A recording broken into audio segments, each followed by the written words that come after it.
recollected that at the first meeting of the United Nations General Assembly, attended by Prime Minister Tafawa Balewa, for the admission of Nigeria as a member of the United Nations on October 7, 1960, Nigeria was referred to as giant in the sun.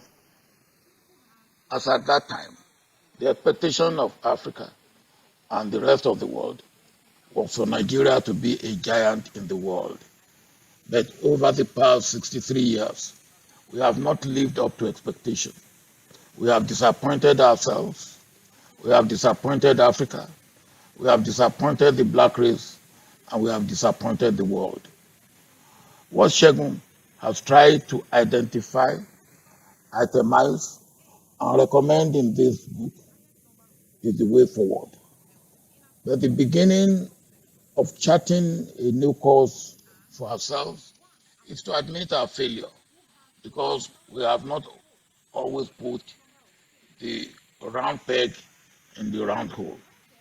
We are carried along by ego, an emotion of selfishness, and self-centeredness, ethnic and religious jingoism, with total lack of understanding of the world we live in, and gross misunderstanding of what development entails, and how to move fast and continuously on the trajectory of development. In these connections, let me identify two of the major issues which are interrelated on the factors for all-round development.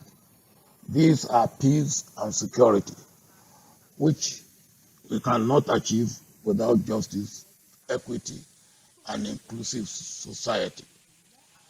And telling ourselves the truth, we have not done well on this course in the recent past, in the last decade and a half. I will also point at the issue of education, where over 20 million children that should be in school are not in school. We do not need an oracle to tell us the consequences of that for tomorrow. The skill acquisition, empowerment, and employment of youth will seem to be ignored or not to be appreciated. We do not need to look far for the remote causes of banditry, Boko Haram, kidnapping, and other organized crimes. We are living dangerously on a keg of gunpowder, driving more people into poverty through good policies poorly and thoughtlessly implemented, or bad policies and no policy at all. Our population is made up of men and women almost on equal numbers. We have not given enough appropriate and adequate attention to all aspects of preparing women for all-round development programs for a community, a state, a nation, or even the continent of Africa and the whole world. If we fail to get all hands on deck, we will be diminished in all our instrument and capacity for development.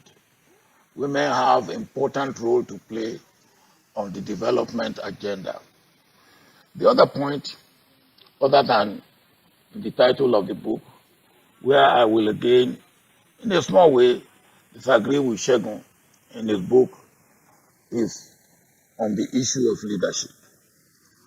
Adequate emphasis is not placed on leadership as a crucial and critical defining and decisive factor in determining the shape, form, direction, speed, content, and trajectory of development for any human organization, and especially for a nation like Nigeria.